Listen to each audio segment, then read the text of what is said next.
Thank you to Dr. Tracy. Dr. Tracy Brown. Dr. Tracy Brown, are you in the house? Where's Dr. Tracy Brown? I saw her earlier. Where is she in the house? Well, when you see her, tell her thank you. We're so grateful. We know that CSLDallas has been in fabulous hands as we have vacationed. Truly grateful for Dr. Tracy Brown. Grateful for Joe Tinker, also sharing his love and light over the month of August. Thank you so much. And we know the practitioners, and many of you got an opportunity to stand up here with Dr. Tracy and give your gift through the month of August. Truly, truly, truly wonderful to know that we are all spiritually fed by each other. What a wonderful gift that is. And we're so grateful to have Dr. Tracy as somebody that we consistently rely on and can count on, and know that she has you in the palm of her hands and in her heart. We're also delighted to have Reverend Karen back from sabbatical, and I just again want to remind you that she's going to be speaking next week. As we begin our month, we're starting our month on reimagining, learning, and growing, and self-expressing. It is, after all, September. And so in September, we start school. And so today, we're starting Earth School. Right? And we're recognizing that actually part of what we're here, this is all about, being in this particular incarnation at this particular time for each of us, is that we are actually in Earth School. We are learning and growing ourselves as spiritual beings, as human beings that are becoming more and more and more aware of the truth of who we are. And life gets to participate in that learning, doesn't it, with us? Gets to be the mirror, gets to be all the ways in which we are invited to learn and grow. Now, my experience of learning and growing is that we often think that learning and growing is about fixing and improving and learning lessons and dealing with our karma and maybe hopefully finding enlightenment or achieving heaven in some form or fashion. Certainly I was raised with that. And yet in the Science of Mind and in New Thought, we have an entirely different way of taking up learning and growth. And so we're going to explore that all month, reimagine the way in which we take this up. I'm going to, and I want to show you this. I found this slide. I love this image. And I love this image because you can see the small little plant, right? That's sprouting. And underneath is actually the whole plant that it's going to grow into, the whole tree. As we know, it's already in the seed. The tree is already there in the soil, and it needs to grow into its fullness above ground. And I think that's a lot of what we're doing as we are learning and growing about who we are. And of course, if we turn the image upside down, it's a beautiful representation of as above, so below. That belief, that idea, that quality, that impulse of life itself that is expressing itself in, through, and as each one of us is actually seeking to individualize itself here, incarnate here on this earth plane, in this earth school, as each one of us. And so this is our theme for the month, and our image for the month, which I super love. And today I'm going to share with you from one of the most seminal books that I read when I first found Science of Mind and New Thought. This is a classic. It's called Illusions: The Adventures of a Reluctant Messiah by Richard Bach. It is a fiction. It's a piece of fiction. And along with the work of Carlos Castaneda, was truly one of the pieces of work that blew my mind and heart open about what's really going on. If you have not read this book, I highly recommend it. It's a good read. It's a good novel, and also extremely insightful. I'm going to begin, oopsie, went the wrong direction. I'm going to begin with a story that is a part of the beginning of this particular piece of writing. Once there lived a village of creatures along the bottom of a great crystal river. The current of the river swept silently over them all, young and old, rich and poor, good and evil. The current going its own way, knowing only its own crystal self. Each creature in its own manner clung tightly to the twigs and rocks of the river bottom, for clinging was their way of life, and resisting the current, what each had learned from birth. But one creature said at last, "I am tired of clinging. Though I cannot see it with my eyes, I trust that the current knows where it is going. I shall let go and let it take me where it will. Clinging, I shall die of boredom." The other creatures laughed and said, "Fool, let go, and that current you worship will throw you tumbled and smashed against the rocks, and you will die quicker than boredom." But the one heeded them not, and taking a breath, let go. And at once was tumbled and smashed by the current against the rocks. Yet in time, as the creature refused to cling again, the current lifted it free from the bottom, and it was bruised and hurt no more. And the creatures downstream, to whom he was a stranger, cried, "See, a miracle, a creature like ourselves, yet it flies. See the Messiah come to save us all." And the one carried in the current said, "I am no more Messiah than you. The river delights to lift us free, if only we dare to let go. Our true work is this voyage, this adventure." But they cried the more, "Savior," all the while clinging to the rocks. And when they looked again, it was gone, and they were left alone, making legends of a Savior. I remember reading that story and asking myself, am I the one clinging to the bottom? Am I so afraid of letting go, so afraid of trusting, so afraid of being battered and bruised by all the unknowns and uncertainties that I'm going to cling here? I wasn't necessarily going to die of boredom. I was going to die of drugs and alcohol and all the ways in which I was making my clinging palatable.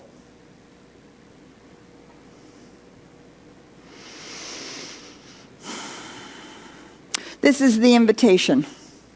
The invitation not to look at those that have gone before us, those that seem more enlightened, those that have moved themselves spiritually, whether in the Western traditions or in the Eastern traditions or in no particular spiritual tradition at all, rather than seeing them as separate or different or better or special or somehow more enlightened than us, to actually see each and every one of them as individuals who have learned and grown into who they are,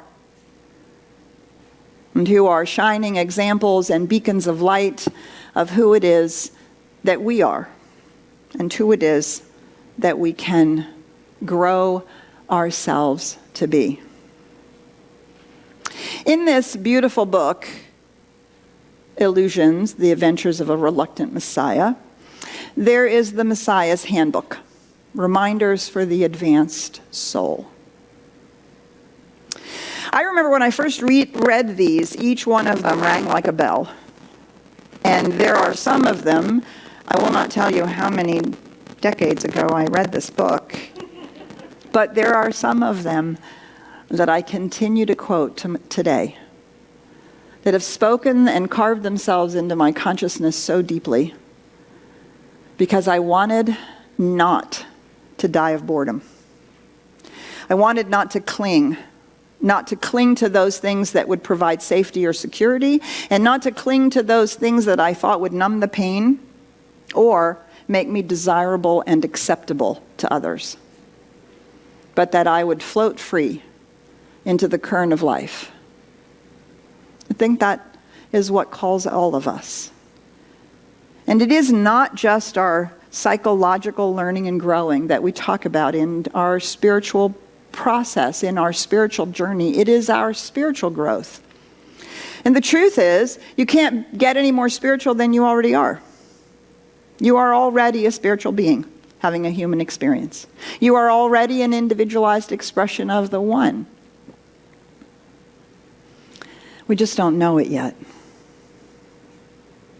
And so we begin by uncovering the truths, uncovering some of the truths of who we are. So I'm going to share with you my favorite and share with you a little bit of how they touched my heart, opened my soul and my mind.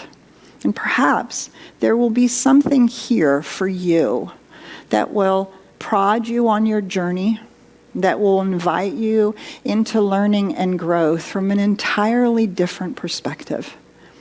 Because one of the first things that I learned that I want to remind you of is that you are not broken.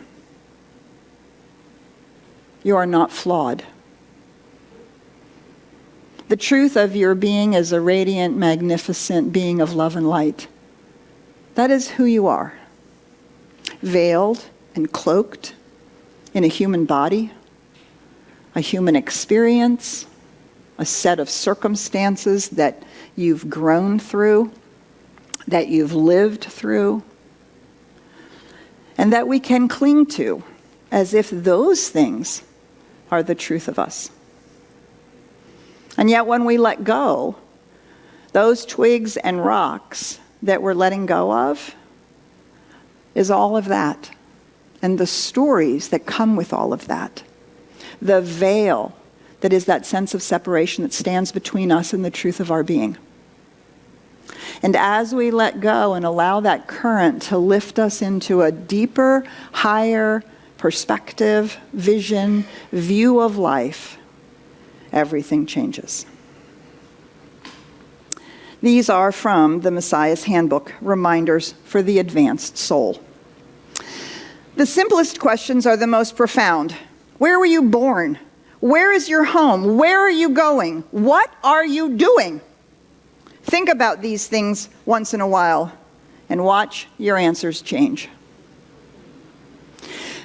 I spent my whole growing up, my teen years asking these questions. What in the world is going on? How did I get stuck in an abusive alcoholic family? What is the point here?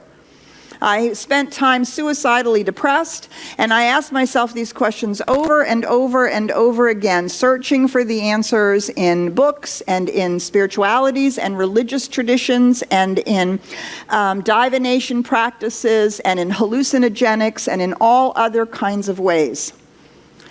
But the idea that the answer could change was stunning to me. And Ernest Holmes says, we find a bigger understanding of God when we have a better and bigger understanding of ourselves. So I learned that I had to discover more about myself and the truth of my being by asking these questions, not from a human and psychological point of view. Where were you born? Philadelphia, Pennsylvania. No. Where were you born? Oh, wait, into the space-time continuum. Where did you come from? What are you doing here? Do you see the questions become very different? They have a different perspective. You are led through your lifetime by the inner learning creature, the playful spiritual being that is your real self. Don't turn away. Okay, so I'm going to stop right there. You are led through your lifetime by the inner learning creature, the playful spiritual being that is your real self. Do you know I grew up as a dancing fairy princess? I played with the fairies in my backyard. But my parents didn't believe in stuff like that, and I was told not to imagine, not to make up stories, not to waste my time on things that weren't real. I learned to become obligated and responsible. I learned to do it the correct way, because no matter what, there was always a correct way to do it. There was no opportunity for exploration and play and trying new things. No, there was a right way, and by God, you were going to learn it. And then you do it that way. The idea that there was a playful spiritual being inside was something that I left behind when I was 4. And to get permission to begin to rediscover her, that playful spiritual being that is like the otter, that is playfully moving through its life, learning and growing. How often do we take our spirituality way too seriously, and we actually use it to beat ourselves up? I want to see if this is on the next slide. Yes, this goes to the same quote, but it's the next piece of this. Don't turn away from possible futures before you're certain you don't have anything to learn from them. You're always free to change your mind and choose a different future or a different past. Okay. There's so many things about this that blew me away.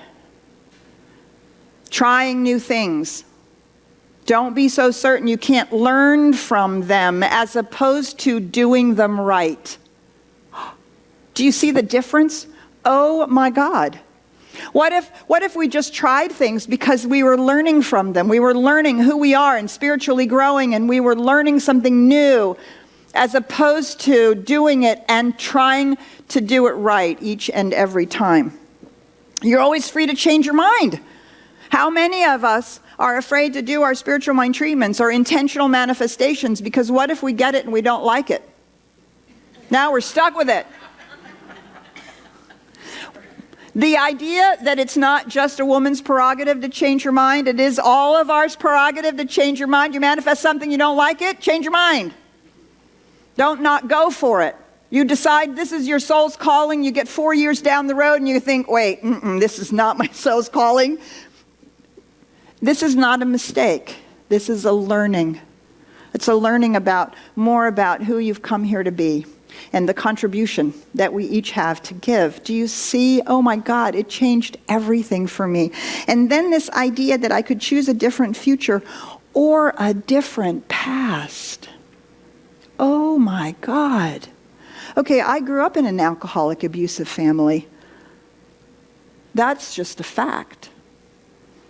And I have a whole string of words to describe my father, none of which I can say on a Sunday morning. Well, that's just the truth, isn't it? What if I chose a different past? What if I chose a past that said he was doing the best he could? What if I chose the past that said I didn't choose that, he chose that, and that no longer has to be my reality? What if I chose a different past by telling a different story about that past?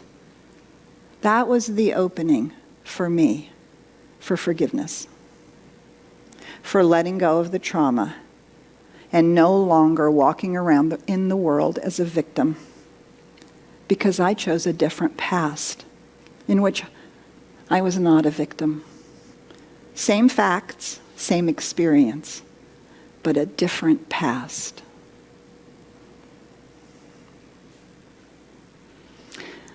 Something you might want to explore if there are stories you're still telling. Choose a different past. There's no such thing as a problem without a gift for you in its hands. Okay, I get that. You seek problems because you need their gifts. What? I do not seek problems. They come upon me. They are done to me by other people. Oh, wait. Maybe I'm in those situations and have somehow attracted those situations or that part of that person because I need the gift. I need the gift of growth. I need the gift of compassion. I need the gift of awareness. I need the gift of going, wow, I'd like to be more like that. Or the gift of, I do not want to be that way. Am I paying attention? We seek problems because we need their gifts. What an entirely different point of view than to try to manage our lives so we never have challenges or problems. Yeah, I grew up in a Germanic household. I am the queen of controlling. I spent years trying to control my life, mostly very poorly. What if all of those challenges were things that were actually invitations? Things that I had actually sought out so that I could grow into the seed that was the truth of my being. What if all the challenges that you have faced or are currently facing, you have sought because there is a gift? What does that mean? That means every time there's a challenge, what can we do? We can ask, what's the gift in this for me? Sometimes the gift is letting go. Sometimes the gift is saying no. Sometimes the gift is the practice. Who knows what the gift is? Sometimes the gift is walking through our fear. I'm not going to let my fear stand in the way. Whatever it is, to begin to ask, what is the gift? Oh, and this was also where I began to confront. In this particular one, I began to confront the idea that, no, I just do not believe that it is the will of God for us to suffer. Okay, I'm a good Catholic. I have as much guilt as a good Jew. Ooh, man. Right? Yeah. No. We suffer because we're not paying attention. We suffer because we are not contributing. We suffer because we are not using our gifts to make the world a better place. It's not the will of God. And I'm not just here to learn lessons because I'm broken, nor do I believe that we are here simply to become a karma-less person, which basically means we're doing nothing. We have no engagement or no interaction because it's impossible not to have rippling effects of anything we do or say. No, we're here, we're doing these things, we're engaged in these challenges because we need the gift that is in them. Okay, let me just tell you that just blew my mind, and I began to stop worrying about making mistakes. I tried desperately hard not to always be run by the need to do it right or perfectly. That has been a gift I've had to learn over and over and over again.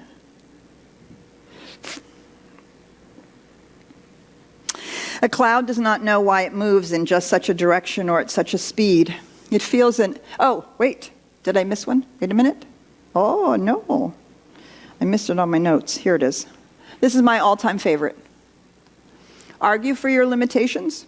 Sure enough, they're yours. I can't do it. It's too hard. I'm too old. I don't know enough. You know, because of what happened in my past, because of how I look, my race, my age, my background. Do you know how many people, when I first got to Texas, and I began to have a relationship with a woman, and I was a minister, and how many people said, how is that possible that you're doing that in Dallas? Because I'm not limited by any of those things. What are you doing with your ministry in Dallas? Wouldn't it be more fun to do it on the East Coast? No. This is where the work is, and this is where all you beautiful people are. Why should I argue for my limitation? Oh, I work in such a conservative environment. And you know what? If I argue for that limitation, it is going to be mine. Stop arguing for our limitations. That means we stop complaining about them. We stop bringing them forward. We stop over and over and over obsessing about the things that stand in our way. because that just cements them in place. Now, yes, granted, I am actually limited by a 5'9" female body of a certain age and blonde hair. Do you know how stupid people think blondes are? The blonde jokes they're not true. Let me say that again. The fact that people think through blonde jokes, that's what's true. That's what I'm trying to say. Wow, you're so smart. You're really good at that. Oh my God.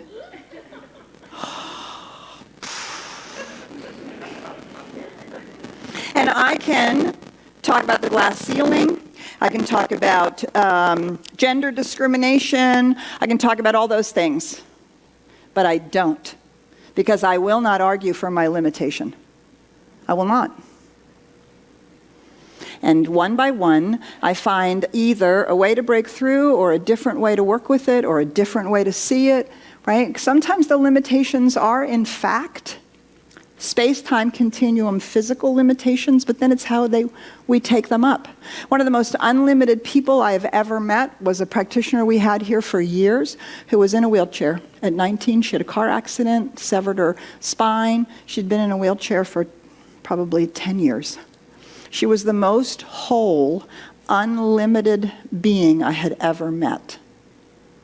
She was in a wheelchair. Do you see the limitations aren't only physical? Let me say that again. The limitations don't necessarily focus on the physicality. It's up here that we limit ourselves. Always. It's up here that we limit ourselves. A cloud does not know why it moves in just such a direction and at such a speed. It feels an impulsion. This is the place to go now. But the sky knows the reasons and the patterns behind all clouds, and you will know too when you lift yourself high enough to see beyond horizons. Learning to have the 30,000-foot view. I remember when I started to say to myself, in the ultimate scheme of the universe, really, how important is this? That person looked at me funny. I didn't get the job. I was crushed because that person didn't like me. In the ultimate scheme of the universe, really? Are you kidding me? How important is this really? In the ultimate scheme of that 13.8 billion years of this particular incarnation of the space-time continuum, is there a higher point of view, a larger, longer point of view that I might take? The sky knows. And the idea that there's an impulsion, right? There's an impulsion. In the science of mind, that impulsion is love. The desire to give ourselves to life. The desire of life to give itself to us. That's what moves us. And when we can see that, from that 30,000-foot level, do you see we can also see that about others? We can recognize the truth of their being and how it's veiled by falseness, false ideas, just as we are, and our compassion grows. You are never given a wish without also being given the power to make it true. You may have to work for it, however. Well, shit. Okay, I know all about hard work. I know all about hard work. Oh, you can't go out to play until you've done your chores. Oh. That is not what this means. Ernest Holmes says everything has to be paid for in mental and spiritual coin. What is the work that we have to do? It is the work of becoming the spiritual being that we know we are. It's the work of becoming healthy, of becoming whole, of becoming self-aware, of becoming someone who has the kind of life and can give the kind of contribution that we would like to do. Do you see? That's the work. And sometimes it is a little hard. There's just no question about it. We don't have to affirm that that's a limitation, right? We're not going to argue for the limitation. But we do have to do the work. This is what keeps our spirituality from being magical thinking. We don't just go, okay, I'm now a millionaire, I'm now a millionaire, I'm now a millionaire, and think it's going to drop in our lap. No, we have to become the person that deserves and believes they deserve and can accept that kind of good. Do you see the difference? It's not working hard to make $1 million, controlling it, walking all over everybody else. It's doing the spiritual work to know that we live in an abundant universe and that it is always flowing and that we can trust that river to lift us above the limitations of our past or our belief systems into a larger, more abundant life. That's the work. And we do have to work at it. We do not teach magical thinking. In order to live free and happily, you must sacrifice boredom. It's not always an easy sacrifice. It was in reading this that I gave up my television. I didn't own a television for 25 years. I didn't own one. Now I have a television on my device. It's very annoying. Facebook, Tetris, games, movies, YouTube, jobs that we don't like, cogs in a wheel that we don't feel good about, but we are clinging to the safety and security of the twigs and the rocks at the bottom of the river. And we are bored with ourselves and our own life. And yet it's recognizable, fills up the time, right? It's not always easy to walk away from those things. Believe me, I am struggling it with myself because it's all so easily accessible now. It was one thing simply not to have it in my house. Now it's in my pocket. And yet that's what stands in the way, our clinging. Learning is finding out what you already know. Doing is demonstrating that you know it. Teaching is reminding others that they know just as well as you. You are all learners, doers, and teachers.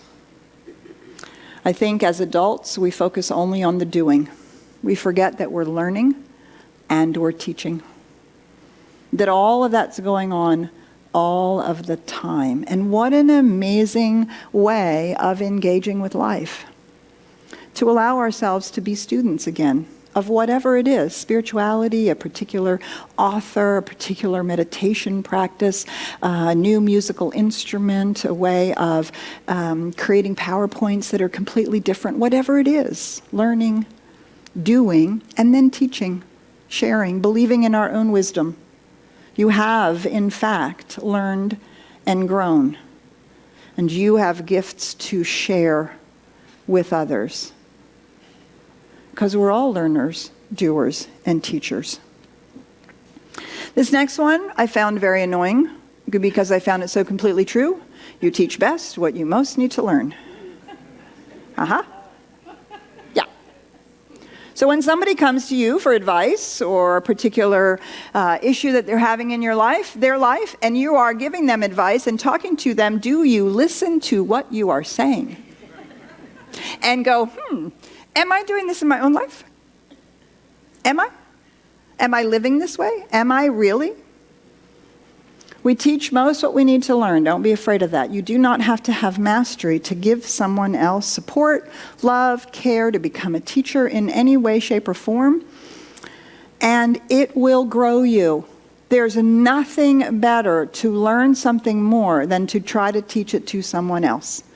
To share your wisdom and knowledge. Do not be afraid of that. And again, remember, you don't have to be perfect. You will learn in the process. I do believe that as we do this, we do come to the place where we teach from mastery. As we move into that place of wisdom and deep recognition of who we are, we can also teach from mastery. But do not be afraid of this. This was a big, big deal for me, for anyone who was in the helping professions, teaching professions, anyone with children, with anyone that you feel like you are in that coaching kind of experience with, even if it's just one time. You have a light to share. And when you share that light, it will grow you. You yourself will be expanded. Okay, this next one's one of my favorites. The world is your exercise book. Remember these little composition books? Some of you are too young. You haven't seen one. It's okay. When we used to write in them, the world is your exercise book, the pages on which you do your sums. It is not reality. Although you can express reality there if you wish. You are also free to write nonsense or lies or to tear the pages. What if I just didn't want to do it? Whatever it is. What if we tore up a part of our life and started anew? What if we didn't know how it was going to work out and just started writing nonsense and saw what happened? Oh my goodness. The idea that I could take my exercise book and simply tear out some pages. Doesn't have to be perfect. More importantly,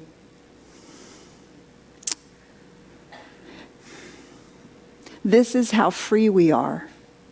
You can, in fact, make a mess of your life. And the universe does not judge you.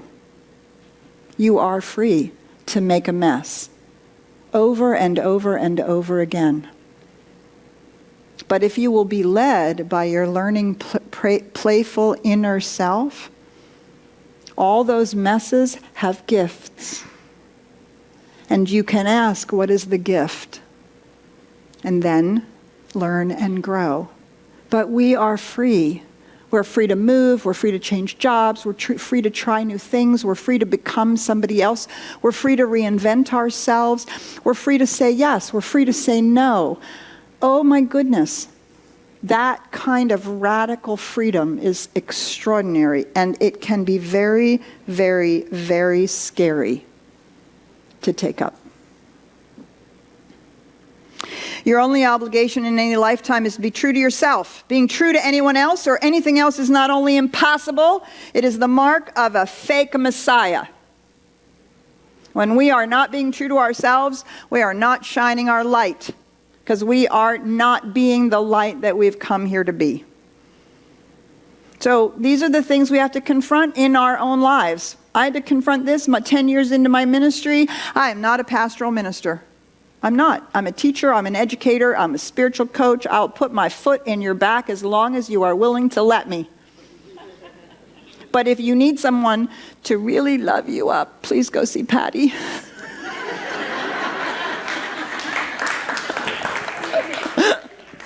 This does not mean I don't love you. Do you understand? It's just not my gift. Patty will wrap you in that embrace. Karen will cheer you on. And I'll have my foot in your back. Are you practicing it? What did you learn from that? Are you aware of what's going on? Right? But I was taught to be a minister was all about being pastoral.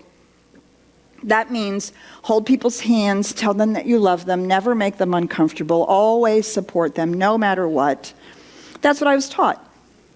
So I spent the first 10 years of my ministry trying to be that, and I burnt out of my first community so spectacularly that I took it down with me. It didn't survive beyond 3 years after me. That was a shame, because I was trying to be something I'm not. And when I really owned that my true gift is education, everything changed for me. And I surrounded myself in practitioners who are very pastoral and brought in people like Patty and Karen and all kinds of people who have that, right? They have that. Good, go, do it. And let me do what I do best. You do what you do best. Do you see? The original sin is to limit the is. Don't. continually confronting the ways in which we limit the universe as us, over and over and over and over again. It's the only original sin there is to limit who we have come here to be, to limit our light, to limit our love, to limit our joy, to limit our ability to contribute and make a difference, to limit our gifts, to limit our view of the universe. Don't. Keep letting it expand us. And finally, here is a test to find whether your mission on earth is finished. If you're alive, it isn't. Right? Amen. There is always more. Now, I have to tell you that when I was suicidal, I needed this. I needed this reminder. If you're alive, not only is there more for you to contribute, but the more that we learn and grow about how we can contribute, the more of that contribution we can make. Do you see? We don't learn and grow because we're broken. We learn and grow because there's a God seed within us. There's a God seed within us that is that tree that is seeking to express itself uniquely as us, as each one of us. That's why we learn and grow. We learn so that we can grow into the fullness of who we are and who we came here to be. So I'm going to make one more invitation to my classes on Tuesday, Universal Spiritual Principles and Practices. It is a whole scaffolding of beliefs that we teach in the science of mind that will allow us to take up our lives entirely differently than we tend to be taught in our homes and in our schools and in our Western and Eastern spiritual traditions. Please sign up if you've not taken any classes, if you're new or you want to remind yourself of these practices, of these principles. It is so amazing to blow out the cobwebs, to blow out the littleness, to blow out those limitations, and to stand in the truth of who we are. You are a radiant, magnificent being of love and light. I am here to support you in letting your light shine. So it is.